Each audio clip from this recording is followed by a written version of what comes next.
next on Deck with Tim Black. You know what, Stephen A?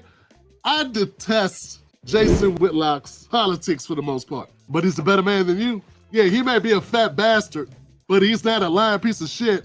He doesn't pretend that he's riding with black people for black people and then do what? Then switch up and ride for this candidate, then have no heart at all, have no backbone at all, fold like a lawn chair, then say, well, I'm going to support Kamala anyway. Even though I think she's horrible, even though I think she's a feckless, pointless ass candidate, but I'm going to ride with her anyway. And then when she falls, say, I can't believe I was lied to. They've been fooling me the whole time. Here goes Stephen A. Smith now having a revelation. The news comes amidst a bombshell report from the Justice Department that revealed the FBI had at least 26 confidential informants on the ground when the Capitol was stormed on January 6, 2021. The report says most of the informants engaged in illegal activity during the chaos. The Justice Department says only 3 of its 26 informants present had been instructed to observe potential domestic terrorist suspects on the day of the riot. The rest of the 23 appeared to have gone to the Capitol on their own accord.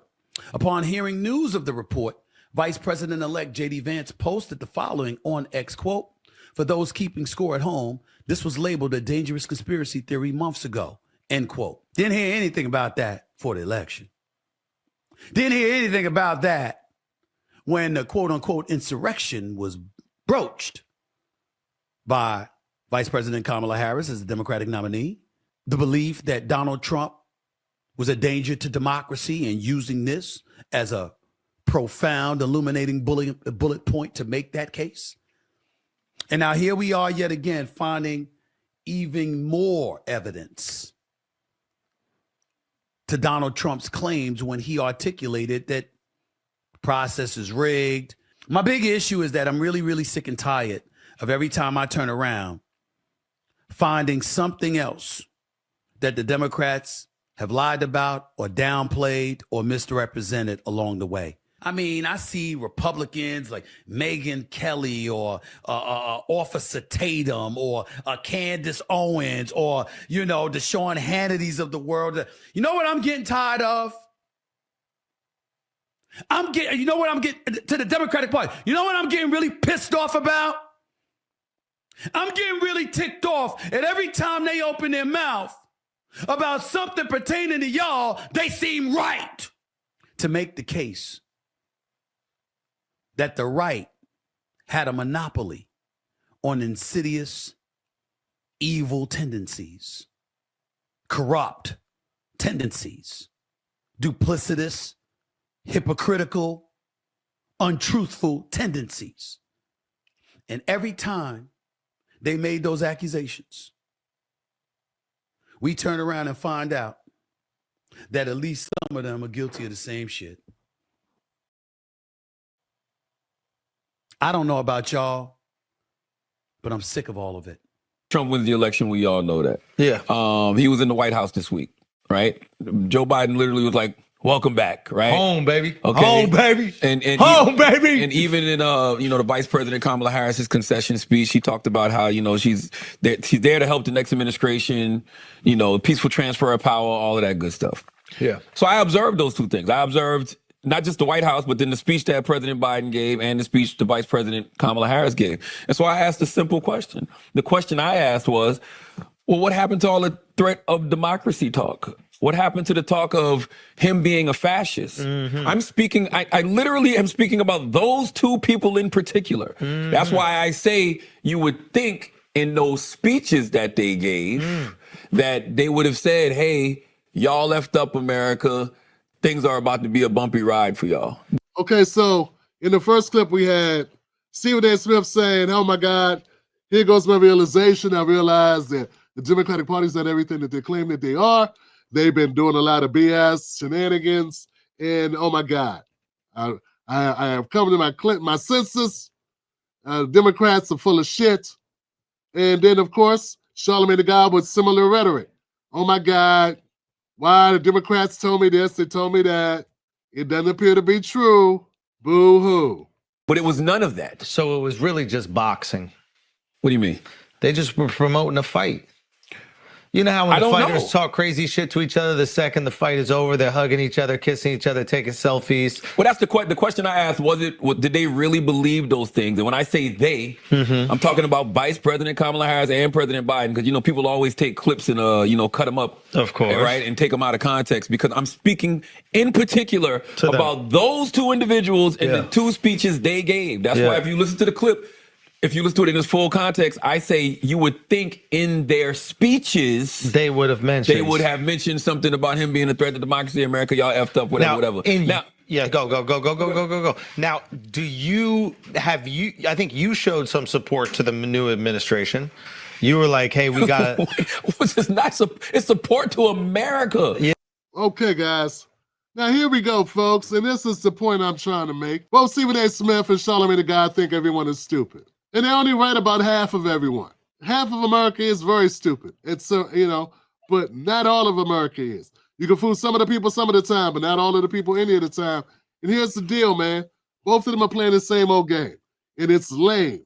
I think they believe that we weren't watching them when they were saying all the shit they were saying. Folks, if you've been talking about politics, if you didn't know both parties were full of garbage, you still never been talking about politics. It's impossible not to know this. I'm trying to tell you, folks, it's impossible. Stephen A. Smith's job is to commentate. He's been talking about politics now for about 3 years. If you've been talking about politics, you get up, you do that job. If you're a member of news, if you're a journalist, if you're a commentator, if you're a political analyst, if you even current affairs analyst, if for you to act surprised to find out the Democratic Party makes up shit, you are bogus. It is also impossible to be a person that says that, hey, I'm a righteous person on the radio. I have a following. And to be doing that type of job for well over a decade like Charlamagne and then try to pretend that you were fooled by the chicanery of the Democratic Party, give us a break. Cut all the cap. No one's going for it. At least no one with any sense. Folks, I'm trying to tell you, you know what goes on at your job. You know who's got the better prices in your industry. We all know what's going to happen when you file a grievance with HR. You already know how certain mechanisms within your company work because you work in that company. You are part of that. You know the inner workings behind the gate, what goes on. You know when the inventory comes in. You know when you look in the computer, if there's an item there. You already understand it. You already know what's going on. To the customer who's looking at you over the desk, asking you the question, whether it be in person or in phone, those people look to you to know what the hell is going on because you worked there. You mean to tell me you got your fingertips on the computer to look up the inventory and you can't tell me if there's an item available on the shelf? Charlamagne and Stephen A. Smith want you to believe that they work at the helm, but they have no way to look up anything. They don't know what the company policy is for returns. They want you to believe. They think that you are that stupid, that they could tell you, oh my God, they told me we didn't have any. Turns out we got a whole bunch of them back here. They told me that was the last one. You had to take the open box. I didn't know they was just putting spray paint on the bottom of your undercarriage. I didn't know there wasn't an actual sealant that would truly protect your car for the next 10 years, that there's an upcharge, and I get a bigger cut out of that. Oops, I didn't know, ma'am. Sorry. And I understand that there's some people that are stuck on stupid, but there's something beyond stuck on stupid to believe that these guys suddenly figured it out. Now, what it is that there are people that are so pressed, and it's the dangerous thing about our politics. There are people that are so invested in these political personas that they will delay reality, suspend reality, just to try to side with some bullshit if they think it helps their side. Even if it, by helping their side does not even actually materially help them. They're that goofy that they would pretend to believe Stephen A. Smith. That when he starts getting all loud and amplified, when he starts saying, all you Democrats, when he starts doing all that ranting and raving, you really don't think he didn't rehearse that? He didn't plan to do that? You really think he doesn't know? He didn't know that Kamala Harris was a horrible candidate? How could you not know that? How could you not know that they fabricate news? How could you not know what all celebrity endorsements are full of shit? How could you not know? How could you not know about Trump? How could you not know Trump had a viable ticket to the White House? How could you not know that if you do this business? It's impossible, folks. I'm trying to tell you. As clearly as I'm sitting here with you now, I'm wearing a hat. You know how dumb I would have to be? How delusional I have to be to say, oops, I forgot I even have a hat on.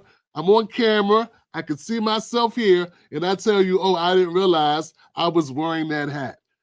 For you to suspend in your mind to give me the benefit of the doubt that that would be the case would mean that you are either crazy or you just like me so much, or you think you can benefit by riding with me on that.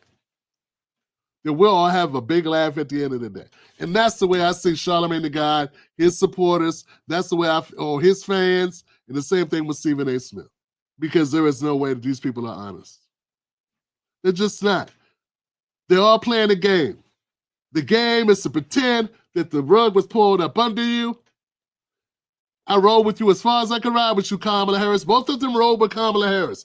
Both of them rode with Kamala Harris. Both of them. And all of a sudden, they're both acting like they didn't know what was going on.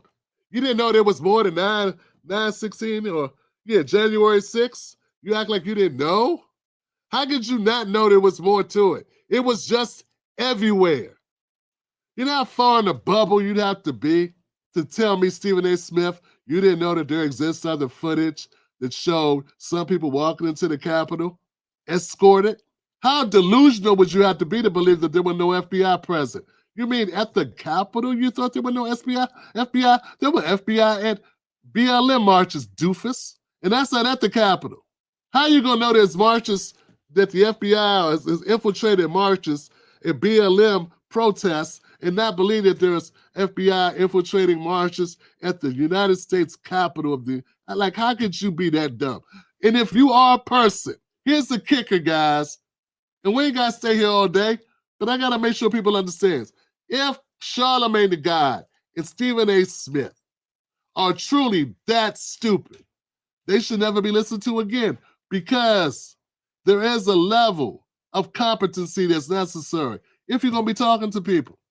You should not just be able to say, oh, I didn't know that that's not what Trump said when there's tape available. Yeah, you can, I had like 2 chances, 2 times when someone sent me a clip that was AI. One clip I was rushing, I put it up. I didn't realize it was like Kamala and she sounded drunk. And I always thought she sounded drunk. So it got past me. I put it up and then they were like, no, that's not her. That's AI. Oops. And it was just her talking, but she sounds so bad all the time. How did I know it wasn't the real thing? And then the second time when Mitch McConnell had the rag around his head, the bandage, and that was a simulation. And then I put the second clip in the video to kind of show it, but I thought it was hilarious. So I put them both, but it never took away the context that Mitch McConnell needs to have several seats. There was no reason why Mitch McConnell should be in front of people. But I will admit, those 2 AI images at one point, or those videos, did get me at one time. And I think that's AI. Anybody can miss a shot with AI. But guys, if you're telling me you went through an entire election cycle, and you didn't realize that you weren't being put together, you actually went and campaigned for Kamala Harris, Charlamagne, you went on stages, you conducted interviews, and you didn't bother to ask important questions which shine light on the empty vessel, which is Kamala Harris. You actually didn't know that. So when you were telling us all this time, oh, she's so great on mental health, she would be an amazing president. Was that bullshit? I think it was.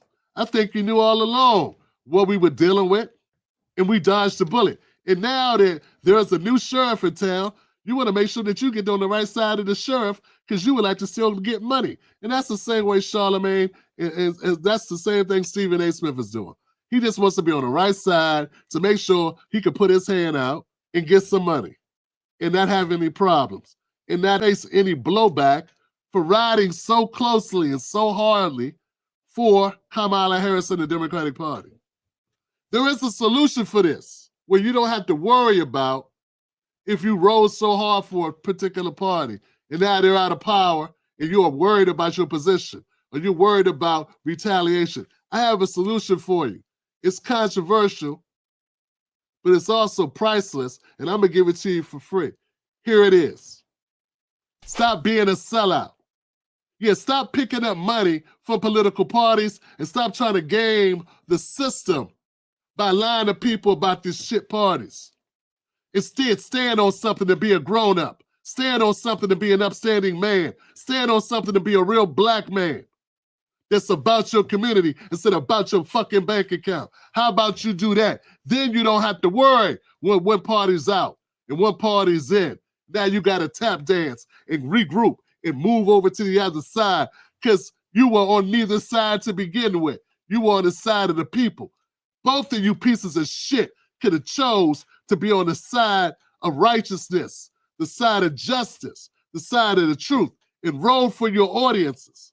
But instead, both of you scumbags were more concerned with how much money could you pick up. Could somebody ghostwrite you another fucking book? Both of you. You're both the same. In fact, I can't tell you apart. You know what, Stephen A? I detest Jason Whitlock's politics for the most part, but he's a better man than you. Yeah, he may be a fat bastard, but he's not a lying piece of shit.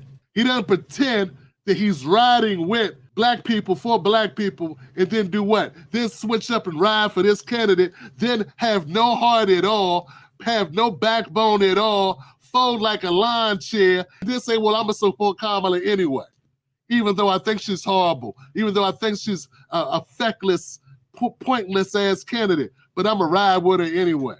And then when she falls, say, I can't believe I was lied to. They've been fooling me the whole time. I'm really not the bad guy. I'm just made a mistake. I'm a knucklehead. I may disagree with Jason Whitlock's summations of the black community. We can have arguments about that all day. The way I feel he throws black people under the bus to benefit his 80% plus white audience, conservative white audience at that. But I tell you this, at least he ain't trying to play both sides and then taking no responsibility for either. Charlamagne the God and Stephen A. Smith are the same person. And either one of them should be invited to any cookouts at any time that involved anyone of melanin content or anyone with any type of ethics, backbone, or the use of mirrors in their home, which will require you to look in the mirror for 2 seconds. They are scumbags and should be treated as such. And until we start excommunicating, calling these mofos out, we're going to continue to suffer these fools. I rest my case. Well, look, guys, that's pretty good. I think we did pretty good. Oh, I didn't know. Wasn't me. Both of these assholes doing the Shaggy routine. It wasn't me. It wasn't me. It was me, but I was fooled. It was me, but I believed them. I don't know nothing. I ain't be got no weapon, officer. I ain't be doing nothing. I ain't know what was going on. Nah, when I listened to Bernie, I was on a different mindset. I actually thought Bernie Sanders was the better candidate. I believed that. Then when his ass was like, I don't even know what reparations is, I was like, what the fuck? I switched and said, screw this. I cannot be that guy. I didn't say I was fooled. I didn't say it's somebody else. No, I say I changed. I had to change. He left me no choice. I had to switch because I could not ride for somebody who wants for his people, but he don't want for my people. What kind of shit is that? What's that say about me? These two guys do not operate that way. And there's too many people that still idolize them. They say, oh, that's good. He playing the game. That's how we supposed to play. No, it's not. No, you're not supposed to say, Charlamagne just doing what he got to do for that paper. And that's why we where we at. Don't you get it? That's why we're all fucked up. Because too many people say, hey, we need to be scumbags. We don't need to have a code. We don't need to have criteria. We don't need to have ethics and a way in which we move about the world. Sometimes we have to be uncompromising in our beliefs. And we have to follow those up with actions that support what we say we stand for in the faces and the eyes of our children and our women and the younger brothers coming out watching us. And if we don't have the backbone to do that, man, we ain't gonna never get off the fucking bottom. And you know what? We don't deserve to. If we're gonna keep looking at sellouts because they got a nice truck or he can drive a nice car, he ain't gonna do nothing but end up in the same cemetery as you. At the end of the day, do you get it? None of that shit goes with him. He can't take it with him.